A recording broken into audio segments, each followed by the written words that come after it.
السلام علیکم ورحمۃ اللہ وبرکاتہ۔ آئیے ناظرین، ہم آپ کے سامنے ایک بار پھر حاضر ہوئے ہیں ایک اہم پیغام لے کر جو اعتکاف کے تعلق سے ہے۔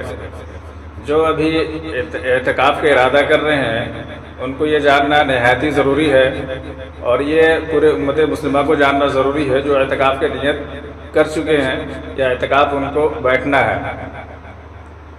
اعتکاف کے کچھ اہم مسائل ہیں جن کو خبر نہیں ہونے کی وجہ سے ان کا اعتکاف فاسد ہو جاتا ہے، اس لیے حضرت ہمارے سامنے موجود ہیں۔ یہ تعارف کا محتاج نہیں ہے آپ کے، یہ حضرت امام الوقت جامع مسجد ماسیاتو سے لائیو ہیں۔ ان سے اعتکاف کے تعلق سے کچھ اہم سوالات کریں گے جو آپ کے سامنے وضاحت کے ساتھ پیش کیا جائے گا مختصر وقت میں، لہٰذا آپ سماعت فرمائیں۔ السلام علیکم حضرت۔ وعلیکم السلام ورحمۃ اللہ وبرکاتہ۔ اعتکاف کے تعلق سے کچھ سوالات ہیں جن کو ہم سب کو اور پورے امت مسلمہ کو جاننا ضروری ہے۔ جن کو جو ارادہ کر چکے ہیں اعتکاف کے لیے، اگر ان کو معلوم نہیں ہوتا اس طرح کے مسائل تو ان کے اعتکاف فاسد ہو جاتی ہے اور ان کو خبر بھی نہیں ہوتا ہے، جن کو جاننا ضروری ہے۔ لہٰذا کچھ سوالات ہیں جو ہم نے بنایا ہے، جیسے نمبر 1 سوال ہے اعتکاف کی حقیقت اور اس کے اقسام اور اس کا ثبوت کہاں سے ہے؟ مختصر وقت میں جواب دیں۔ جی، آپ نے ایک سوال میں 3 جزئیہ ڈالا ہے کہ اعتکاف کی حقیقت، اس کے اقسام اور اس کا ثبوت کہاں سے ہے۔ اس کی حقیقت کو یہ سمجھیے کہ اعتکاف کا معنی کیا ہے۔ اعتکاف لغت کے اعتبار سے کس چیز کو کہتے ہیں، تو اعتکاف کی جو اصل معنی ہے وہ ہے ٹھہرنے کے۔ ہم کہیں کسی جگہ ٹھہر گئے تو اس کو ہم اعتکاف کہہ سکتے ہیں لغتاً، لیکن فقہ کی اصطلاح میں اعتکاف ایسے عبادت کو کہا جاتا ہے جو اللہ کا بندہ اللہ کی خوشنودی کے لیے اللہ کے گھر یعنی مسجد میں اعتکاف کی نیت سے ٹھہرے، اس کو اعتکاف کہتے ہیں۔ تو اس کی حقیقت یہی ہے کہ اگر کوئی آدمی اللہ کی خوشنودی کے لیے اللہ کے گھر میں اللہ کا بندہ اللہ کی خوشنودی کی نیت کرتے ہوئے ٹھہرے تو وہ معتکف کہلائے گا۔ اعتکاف کی 3 قسمیں ہیں، جو دوسرا جزیہ ہے آپ کا سوال کا۔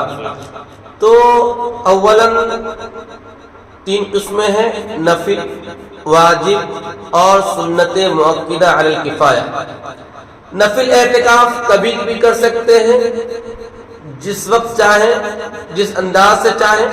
جب ہم مسجد میں داخل ہو رہے ہیں، اپنے ذاتی غرض سے آئے ہوں یا کوئی نماز کے لیے آئے ہوں یا کوئی دیگر کسی اور کام سے آئے ہوں یا کسی اور عبادت سے آئے ہوں، مسجد میں ہم داخل ہو رہے ہیں، نیت کر لیا کہ ہم اعتکاف کی نیت کی، بس اتنی ذہن میں بات آ گئی کہ ہم اعتکاف کی نیت سے مسجد میں داخل ہو رہے ہیں، ہم معتکف کہلائیں گے، اور جتنی دیر رہیں گے ہم کو اعتکاف کا ثواب مل جائے گا۔ اس میں کوئی وقت مقرر نہیں ہے۔ نفل کے اندر کوئی وقت مقرر نہیں ہے، 1 منٹ کے لیے بھی آئیں گے تو معتکف کہلا جائیں گے، اور 1 سال بھی مسجد کے اندر رہیں گے تو معتکف کہلائیں گے۔ اور اس میں نفل اعتکاف کے اندر روزہ شرط نہیں ہے۔ دوسری قسم ہے واجب۔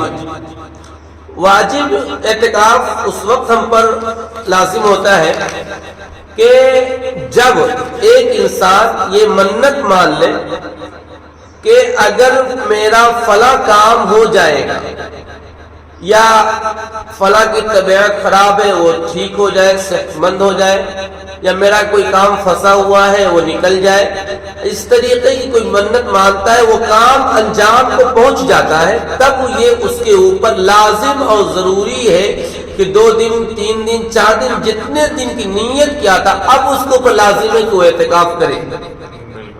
اور اس اعتکاف کے ساتھ روزہ شرط ہے، 2 دن رہنا ہے، 3 دن رہنا ہے تو اس کے ساتھ روزے بھی رکھیں گے، اور 2 اور 3 دن کے درمیان میں جو رات آئیں گی رات بھی اس میں شامل ہوگی اور وہ معتکف کہلائیں گے۔ مطلب جتنے دن کا ارادہ کریں گے اتنے دن روزہ بھی رکھنا ہوگا، روزہ بھی رکھنا ہوگا، وہ شب بھی اس میں شامل ہوگا، وہ شب میں بھی مسجد میں رہیں گے۔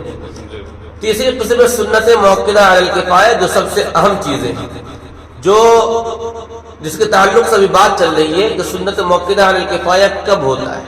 سنت موقدہ علی الکفایہ یہ رمضان کے آخر عشرے میں ہوتا ہے، جو کفایہ کے مطلب یہ آتے ہیں دیگر حضرات کی جانب سے کافی ہو جاتا ہے۔ اگر پورے محلے میں سے کوئی بھی اعتکاف میں نہیں بیٹھتا ہے اور مسجد کو سونا چھوڑ دیتا ہے، سناٹا رہنے دیتا ہے، تو پورے محلے والے، بستی والے گنہگار ہوں گے۔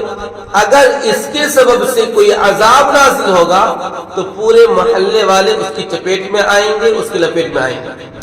لیکن اگر ایک دو افراد بھی تیار ہو جاتا ہے، اعتکاف کی نیت کر کے مسجد میں آ جاتا ہے، تو تمام لوگوں کے سروں سے وہ وبال ٹل جاتا ہے اور تمام لوگوں کی جانب سے کافی ہو جاتا ہے۔ تو یہ دوسرا جزیہ ہے۔ تیسرا جزیہ یہ ہے کہ اس کا ثبوت کہاں سے ہے۔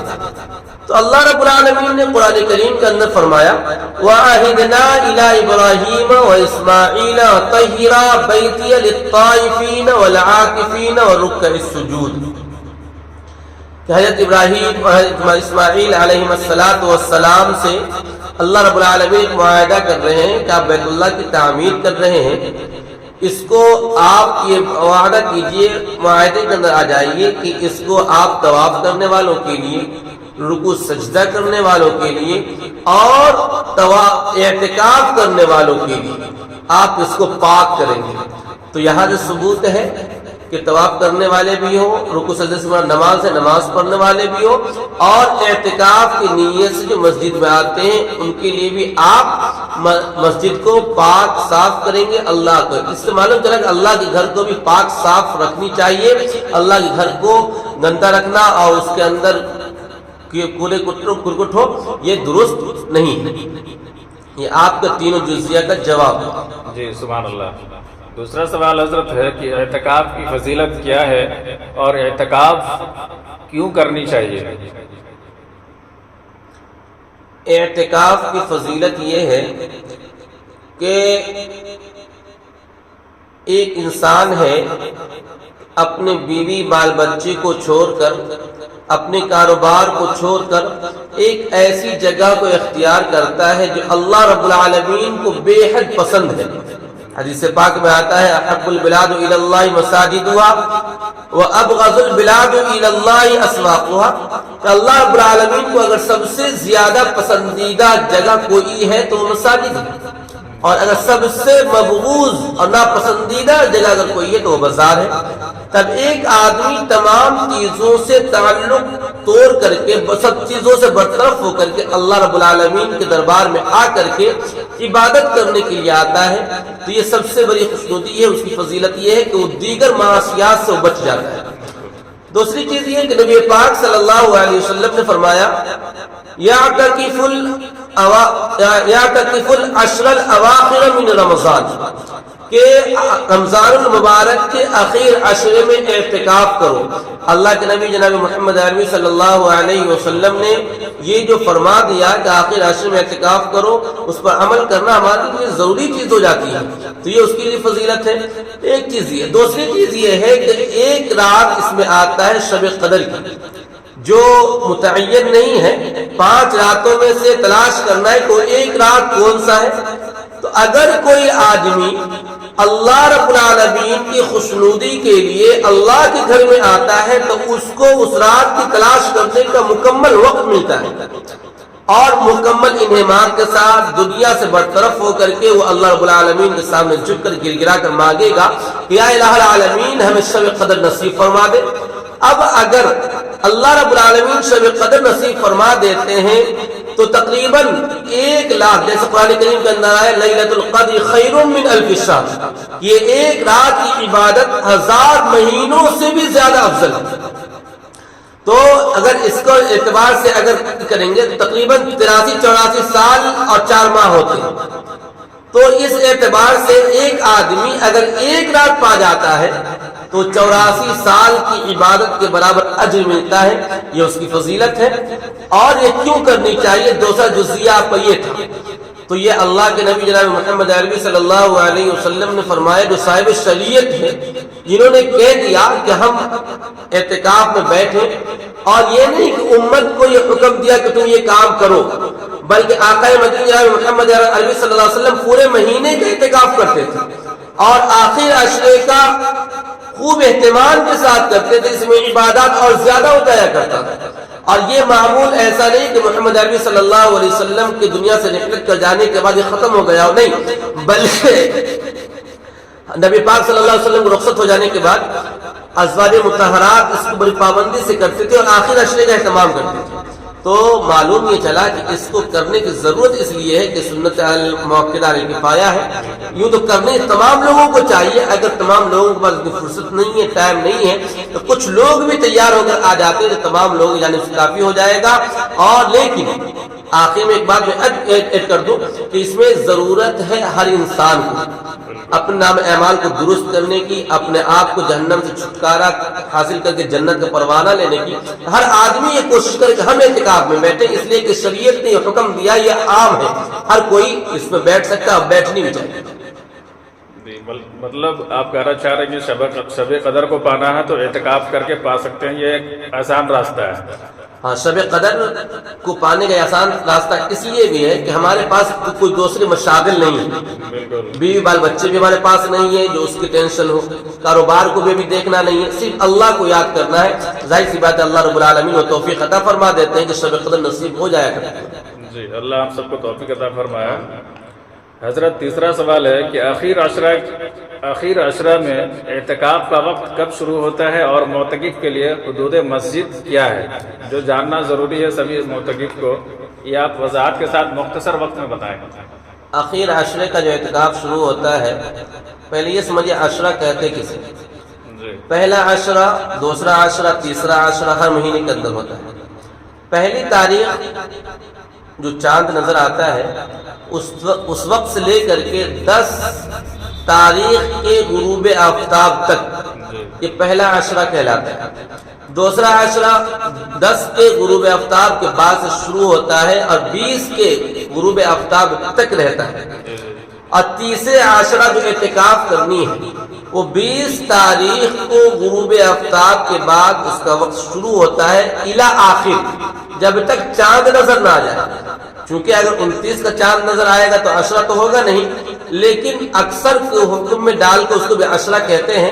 تو چاند کا اثر اعتبار ہے کہ اگر چاند 29 کو نظر آ جائے تو 29 کا عشرہ مان لیں گے، اور اگر 30 کا نظر آتا ہے تو 10 دن یوں ہی پور جایا کرتا ہے۔ تو آخر عشرے کے اعتکاف کا وقت شروع ہوتا ہے 20 تاریخ کے غروب آفتاب کے بعد۔ لیکن یاد رہے کہ کوئی آدمی یہ سمجھے کہ غروب آفتاب کے بعد وقت شروع ہوتا ہے تو ہم بھی غروب آفتاب کے بعد مسجد میں داخل ہو جائیں گے، ہم معتکف ہو جائیں گے، نہیں چلے گا۔ اس لیے کہ کسی بھی کام کو اگر پلیٹ فارم پر ٹرین آ چکی ہے اور 10:10 پر اس کو نکلنا ہے تو اور نکلنے کے سمے ہم پہنچ رہے ہیں تو ہمارے لیے بڑا مشکل ہوگا کہ ہم ٹرین میں سوار ہو پائیں۔ تو غروب آفتاب کے بعد جب وقت کا آغاز ہو جائے گا تو پھر ہم معتکف نہیں کہلا پائیں گے۔ تو اس کے لیے ضروری ہے کہ عصر کے بعد وہ آدمی پوری تیاری کے ساتھ مسجد میں داخل ہو جائے اور اعتکاف کی نیت بھی کر لے۔ میں یہ اس لیے کہہ رہا ہوں اعتکاف کی نیت کر لے۔ اگر کوئی آدمی مسجد میں داخل تو ہو گیا عصر کے بعد ہی، لیکن وہ مغرب کے بعد جا کر کے اعتکاف کی نیت کرتا ہے تو سنت اعتکاف ادا نہیں ہوگا۔ اس لیے وقت سے پہلے نیت کر کے مسجد میں داخل ہو جائے تاکہ وقت کا جب آغاز ہو تو ہم معتکف اعتکاف کی حالت میں رہیں۔ آپ کا دوسرا جزیہ یہ ہے کہ حدود مسجد کیا ہے۔ حدود مسجد جو ہمارے معاشرے میں سمجھا جاتا ہے وہ مسجد کی جو باؤنڈری ہوتی ہے وہ حدود مسجد کہلاتا ہے۔ امام خانہ ہو، مؤذن خانہ ہو، مسجد وضو خانہ ہو یا چپل رکھنے کی جگہ ہو، یہ تمام مسجد کے اندر داخل ہوتے ہیں۔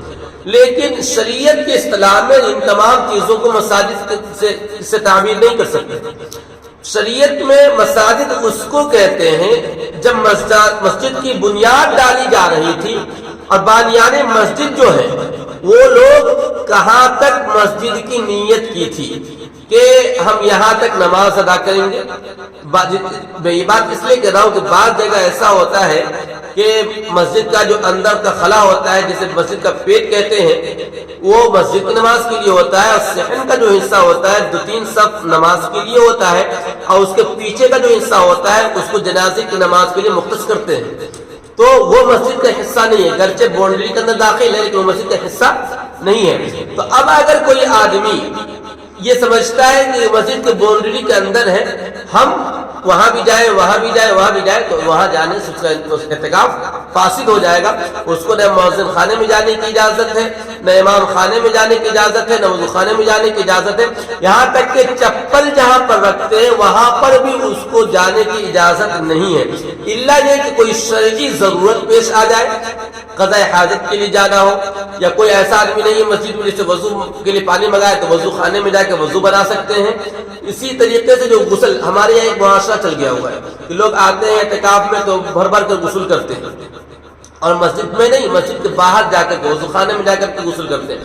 یہ بات ذہن میں صاف انداز میں رکھیں کہ وضو خانے میں جا کر غسل کرنے سے وضو اعتکاف فاسد ہو جائے گا۔ اگر آپ جان بوجھ کر کر رہے ہیں تو گنہگار ہوں گے، اور اگر انجانے میں ہو گیا ہے تو گنہگار نہیں ہوں گے، البتہ اعتکاف فاسد ضرور ہو جائے گا۔ تو اس لیے ایک صورت یہ ہے کہ اگر آپ کو ضرورت ہے غسل کی، جسے واجب غسل کہتے ہیں، تو اس کے لیے آپ مسجد کے حدود باہر جا سکتے ہیں، وہاں غسل کر کر کے وہاں سے آ جائیے، آپ کو شریعت نے اتنی مہلت دی ہے۔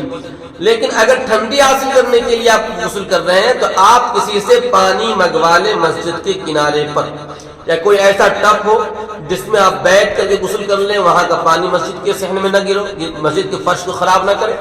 یا اگر ایسی کوئی صورت نہیں بنتی ہے تو ایک صورت جو میرے ذہن میں آتی ہے وہ یہ کہ مسجد کے کنارے پر ایک موٹے سے پنی کا انتظام کیا جائے جسے ترپال کہتے ہیں، اور ایک سائڈ سے اینٹ رکھ دیا جائے، اور پیپ وغیرہ سے یا کسی سے پانی منگا کے اسی کنارے میں بیٹھ کر غسل کر لیں تو اس کا اعتکاف فاسد نہیں ہوگا۔ ورنہ اگر باہر جا کر کے ٹھنڈی حاصل کرنے کے لیے غسل کریں گے تو اس کا اعتکاف فاسد ہو جائے گا۔ جی حضرت، اور ایک بات کی وضاحت اب چاہیں گے کہ اعتکاف کی نیت کرنے سے پہلے ضروریات سے اپنے فارغ ہو جائیں، یہ بھی تھوڑا وضاحت کرتے ہیں، جیسے بال داڑھی وغیرہ۔ ورنہ کیا ہوتا ہے کہ لوگ اعتکاف میں بیٹھے ہوتے ہیں اور بال داڑھی وغیرہ بنانے کے لیے پھر گھر سے مسجد سے باہر نکل جاتے ہیں، تو 2 منٹ میں اس کی بھی وضاحت کریں۔ یہ بات واضح ہونی چاہیے کہ جس طریقے سے حکومت کے خلاف ہم پردرشن کرتے ہیں تو ہم یہ کوشش میں رہتے ہیں کہ ہماری مانگ پوری ہو جائے، ہم یہ کوشش میں نہیں رہتے کہ وہاں سے آنے جانے والے جو حضرات ہیں ہمیں دیکھ کر کہ بڑا خوبصورت لگتا ہے، لوگ نئے نئے پرفیوم لگا رہے ہیں، اچھے اچھے خوشبو لگا رہے ہیں، بہترین کپڑے پہن رہے ہیں، ایسا نہیں کرتے ہم، جیسا جیسا کپڑا پہن کر کے وہاں بیٹھ جاتے ہیں کہ کم از کم حکومت ہمارے مطالبے کو پوری کر دے۔ دھرنے پر بیٹھنے کی ایک شکل اعتکاف کی ہے، ہم اللہ رب العالمین کے گھر میں آ کے بیٹھ گئے کہ یا رب العالمین اب جو کچھ کرنا ہے آپ ہی کو کرنا ہے، تو اب انسان کو غسل کرنے کی ضرورت پیش نہیں آنی چاہیے۔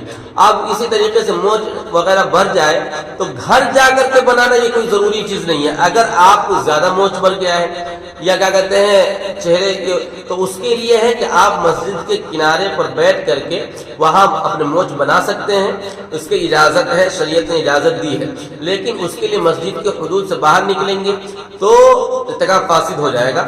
جنازے میں جائیں گے تو بھی اعتکاف فاسد ہو جائے گا، کسی میت میں جائیں گے تو بھی اعتکاف فاسد ہو جائے گا، مریض کی عیادت کے لیے جائیں گے تو بھی اعتکاف فاسد ہو جائے گا۔ مسجد سے باہر نکلیں گے تو اعتکاف فاسد ہو جائے گا، یہ بات اچھی طریقے سے ذہن میں رکھیں۔ اور مسجد کے حدود حرم میں رہتے ہوئے اگر کچھ کریں گے تو مسجد کی توہین نہ ہو تو آپ کو یہ اجازت ہے۔ بالکل، اعتکاف اگر آپ کرتے ہیں تو اعتکاف کرنے کی مقصد ہی یہی ہوتا ہے کہ آپ اللہ کو کیسے منا لیں اور شب قدر کو کیسے اپنا لیں، شب قدر کو کیسے پالیں۔ تو مسجد میں آپ آئیں تو اللہ کے سامنے آپ سلنڈر بول دیں کہ آپ ہی محتاج ہیں، آپ ہی جو ہیں سب کچھ ہیں۔ تو اللہ کو منانا کیسے ہے یہ آپ کو سبھی آسان طریقہ بتایا گیا، اور یہ شب قدر پانے کا بھی آسان طریقہ ہے اعتکاف کے تعلق سے۔ تو اللہ کے سامنے سلنڈر ہو جائیں اور اللہ کو منانے کی کوشش کریں جہاں تک ہو سکے۔ دوسری سوال حضرت، جو جگہ مسجد سے متصل ہو لیکن مسجد سے خارج ہو، وہاں معتکف جا سکتا ہے یا نہیں؟ دیکھیے یہ بات تقریباً آ ہی گئی ہے کہ جو حدود مسجد ہے معتکف وہیں تک جا سکتے ہیں، حدود مسجد، مسجد کے نیچے کا بھی حصہ اور مسجد کا چھت، وہ بھی مسجد کے حدود کے اندر داخل ہے. چھت پہ بھی جا سکتا ہے. اگر کہیں ایسی جگہ ہے کہ مسجد کے اندر سے سیڑھی ہو چھت پر جانے کا تو پھر وہاں چھت پر جایا جا سکتا ہے. وہاں جا کر بیٹھ بھی سکتے ہیں، قیام بھی کر سکتے ہیں، نماز بھی وہاں پڑھ سکتے ہیں، تلاوت کر سکتے ہیں. لیکن بعض جگہ ہوتا ہے کہ مسجد کے باہر سے سیڑھی ہوتی ہے تو پھر وہاں ان کو سیڑھی پر بھی جانے کی اجازت نہیں ہوگی. متصل مسجد کے اندر یہ چیز داخل ہے کہ امام خانہ ہو گیا، مؤذن خانہ ہو گیا، اسی طریقے سے چپل رکھنے کی جگہ ہے. یہ بعض جگہ مسجد سے متصل چبوترے بنے ہوئے ہوتے ہیں گفتگو وغیرہ کرنے کے لیے، تو ان تمام جگہوں پر جانے کی اجازت نہیں ہے. اس لیے کہ اگر وضو ہے پھر بھی ٹھنڈی حاصل کرنے کے لیے وضو بنانے کی وجہ سے وضو خانے میں جائیں گے تو اعتکاف فاسد ہو جائے گا. تو وضو خانے میں جانے کی اجازت نہیں ہے تو چبوترے تک جانے کی اجازت تو بالکل ہی نہیں ہے. جی حضرت، ہمارے جیسے مسجد میں جامع مسجد معصیتوں میں سیڑھی متصل مانا جائے گا یا خارج مانا جائے گا؟ اس سے یہاں کی سیڑھی بھی مسجد سے خارج مانی جائے گی، اس لیے کہ وہ امام خانے کے سامنے ہے. مطلب یہاں کی بھی مسجد کے چھت کے اوپر جا نہیں جا سکتا ہے. نہیں جائے جا سکتا. جی حضرت، وقت ہو رہا ہے، آخر میں یہ بتا دیں کہ معتکف مسجد میں اوقات کیسے گزاریں اعتکاف کے درمیان؟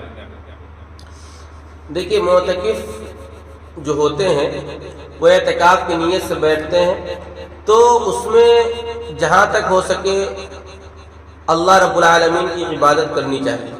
وَأَنَّ الْمَسَاجِدَ لِلَّهِ فَلَا تَدْعُوا مَعَ اللَّهِ أَحَدًا، کہ اللہ رب العالمین کے گھر میں اللہ رب العالمین کے علاوہ کسی کی عبادت نہیں ہو سکتی. تو ہم جو تمام چیزوں سے بیوی بال بچے سب کو گھر پہ چھوڑ کر کے، کاروبار کو چھوڑ کر کے، نوکری پیشہ کو چھوڑ کر کے اللہ کے گھر میں جو بیٹھ رہے ہیں تو اس کے مقصد کو پہچاننے چاہیے. اس کا مقصد یہ نہیں کہ ہم آگے اعتکاف میں مسجد میں بیٹھ گئے اور ٹائم پورا ہونے کے بعد چلے گئے. نہیں، مقصد یہ ہونی چاہیے کہ ہم آئے ہیں اپنے وقت کی تعیین کریں گے. کتنے وقت قرآن کریم کی تلاوت کریں گے، کتنا وقت اوابین میں دینا ہے، کتنا وقت اشراق میں دینا ہے، کتنا وقت چاشت میں دینا ہے، تہجد کے لیے کتنے وقت مختص کریں گے، اور درود شریف کے لیے کتنے اوقات نکالیں گے، قرآن کریم کی تلاوت کے لیے کتنے وقت مختص کریں گے، تراویح میں کتنا وقت جائے گا، فرض نماز میں کتنے وقت جائیں گے، نوافل کا اہتمام کس انداز سے کرنا ہے. یہ تمام چیزوں کا ایک خاکہ تیار کرے کہ 24 گھنٹے میں ہمیں آرام کتنی دیر کرنا ہے، کھانے کے لیے کتنا وقت دینا ہے، اور اس کے بعد جو تمام عبادات ہیں، تلاوت ہے، ذکر و اذکار ہیں، دیگر تسبیحات ہیں، قرآن ہے، درود، تمام چیزوں کے وقت کو مختص کریں اور اس وقت پہ ان کام کو انجام دیں. ڈسپلن جو ہوتا ہے یہ بڑی اہم چیز ہوتی ہے. جب اس کے مطابق ہم کام کریں گے تو اللہ رب العالمین کو ہم پر ترس آئے گا کہ میرا کمزور بندہ ہے، قرآن کریم کی تلاوت بھی کر رہا ہے، اوابین بھی پڑھ رہا ہے، روزہ بھی رکھتا ہے، تمام بوجھ کو برداشت کرنے کے ساتھ ساتھ یہ مانگ بھی رہا ہے کہ یا الہ العالمین ہماری خطاؤں کو معاف کر. ہمارے سجدے کا کوئی اعتبار نہیں ہے، ہماری کوئی حقیقت نہیں ہے، لیکن تو بہت کریم رب ہے، تو اگر چاہے گا تو ہماری بگڑی یوں ہی بنا سکتا ہے. تو یہ اللہ رب العالمین کے سامنے فریاد بھی کرتے رہنی چاہیے. اور ایک بات آخر میں ہم ایڈ کر دیں، اس کے ساتھ وقت زیادہ ہو رہا ہے، کہ ہمارے یہاں بعض جگہ یہ معمول چل رہا ہے کہ کوئی نوکری پیشہ لوگ ہیں، کوئی تجارت کر رہا ہے، کوئی کاروبار کر رہا ہے، تو یہ لوگ کیا کرتے ہیں کہ چند لوگ مل کے بیٹھے اور پیسے اکٹھے کرتے ہیں اور کسی ایک آدمی کو غریب و مفلس جو اس کو تیار کر کے مسجد میں بیٹھا دیے اعتکاف کے لیے کہ بھیا آپ اعتکاف میں بیٹھ جائیے، آپ کو اتنے روپے ملیں گے. یاد رکھیے، اعتکاف اصل عبادت ہے اور عبادت کی حقیقت یہ ہے وَالْأَصْلُ إِنَّ كُلَّ طَاعَةٍ يُخْتَصُّ بِهَا لِمُسْلِمٍ لَا يَجُوزُ الْإِسْتِجَارُ عَلَيْهَا، کہ اصل میں یہ اطاعت ہے جو مختص ہے مسلمانوں کے لیے کہ خالص اللہ رب العالمین کی عبادت کرے. اس میں اجیریت بالکل نہیں، اجیر و ماجور کا تعلق اس میں ہے ہی نہیں. اب اگر ہم کسی کو پیسے دے کر کے مسجد میں بیٹھائیں گے تو وہ یہ سمجھے گا کہ مسجد میں ہم بیٹھے ہوئے عبادت کریں نہ کریں، قرآن کریم کی تلاوت کریں نہ کریں، لیکن ہمیں پیسے تو مل جائیں گے، وقت تو ہمیں بتانا ہے. لیکن ہم جو اپنے کاموں کو چھوڑ کر کے، کاروبار کو چھوڑ کر کے بیٹھیں گے تو ہم اس بات کا خیال رکھیں گے کہ ہم اپنے بہت سے ضروری تقاضوں کو روک کر کے اللہ کے گھر میں آئے ہیں. جتنا زیادہ سے زیادہ ہو سکے اللہ رب العالمین کی عبادت کریں اور اپنے آپ کو جنت کا مستحق بنا لیں. جب ہم ایسا کر لیں گے یقین جانیے کہ اعتکاف ہمارا درست ہوگا اور اللہ رب العالمین ہم سے خوش ہوں گے. جب اللہ رب العالمین ہم سے خوش ہو جائے گا تو دنیا ساری کی ساری ناراض رہے تو ہمیں اس کی کوئی پرواہ نہیں ہے، لیکن شرط یہ ہے کہ دنیا ناراض دنیا کے لیے ہو. ایسا نہ ہو کیا کہتے ہیں کہ ہم کسی کے زمین کو ہڑپ رہے ہیں، کسی کی جائیداد کو ہڑپ رہے ہیں، کسی پہ ظلم کر رہے ہیں. تو یہ تمام چیزیں جو ہیں اس کی وجہ سے اگر کوئی ناراض ہے تو اللہ رب العالمین کل قیامت کے دن ہمیں معاف نہیں کرے گا جب تک وہ بندہ معاف نہ کرتا. ہاں ہم دین پر عمل کر، ہم نماز پڑھ رہے ہیں تو کسی کا دل جل رہا ہے، ہم قرآن کی تلاوت کر رہے ہیں کسی کا دل پھٹ رہا ہے، تو بھائی تمہارا دل پھٹتا رہے، تمہارا دل جلتا رہے، ہم کو اس سے کوئی پرواہ نہیں، اس لیے کہ ہم یہ کام تمہارے لیے نہیں کر رہے، اللہ رب العالمین کے لیے کر رہے ہیں. تو یہ بات ذہن میں رکھیں کہ جو چیز بھی کرنا ہے خالص اللہ رب العالمین کی رضا اور خوشنودی کے لیے کرنا ہے، اور کسی کو معجور اور اجرت دے کر کے معجور علیہ نہ بنائیں، کسی کو اعتکاف میں نہ بیٹھائیں. جو کچھ کرنا ہے خود سے کریں تاکہ اللہ رب العالمین اس کا بہتر اجر دے، اور اس کی وجہ سے ہمارے معاشرے کو دیندار بنائے گا. اللہ رب العالمین ہمارے گھروں کے اندر دین داخل فرما دے گا اور اس کا اثر دیر تک نظر آئے گا. آخر میں دعا کریں اللہ رب العالمین سے، اللہ رب العالمین ہم لوگوں کو ان تمام باتوں پر عمل کرنے کی توفیق عطا فرمائے. آمین ثم آمین. جی شکریہ حضرت. مطلب جو بھی کام کریں اللہ کے لیے کریں تو اللہ تعالیٰ اس کا نعم البدل ضرور عطا فرمائیں گے. تو یہ تھا ہم آپ کی کوشش کے ساتھ اعتکاف کے تعلق سے کچھ مسائل. اس مسائل میں کچھ کمی بیشی ہوگی تو کمنٹ آپ کر سکتے ہیں، اور حوصلہ افزائی کے لیے آپ سب ناظرین سے گزارش ہوگی کہ ویڈیو کو لائک شیئر ضرور کریں اور فالو ضرور کریں تاکہ آنے والی اس طرح کی ویڈیوز آپ کو اس کا نوٹیفیکیشن ملتا رہے. خدا حافظ. جزاک اللہ.